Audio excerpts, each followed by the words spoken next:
alternating direction. The coils in the generator are placed 120 20 degrees. apart, simply Yeah. because that gives us even spacing Out of the phase sine from waves each other. that are produced. Mhm. We can move the coil to any angle, but the sine wave will also move, and we won't have equal spacing.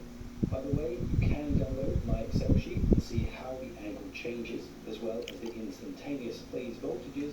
Links down below for that. We could add a fourth phase, Fourth a phase, fifth phase, five or a phase, sixth phase. hanggang sa But dumami, the pero generator becomes uneconomical na. more complex and expensive. We would also need more cables, Uneconomical, more no? control and protection equipment, complex transmission and distribution infrastructure, more complex transformers, motors, etc. It's then harder to balance the electrical network, and it's very hard to synchronize generators to work together. So we instead Three phase settle is more on three-phase popular, generators preferable.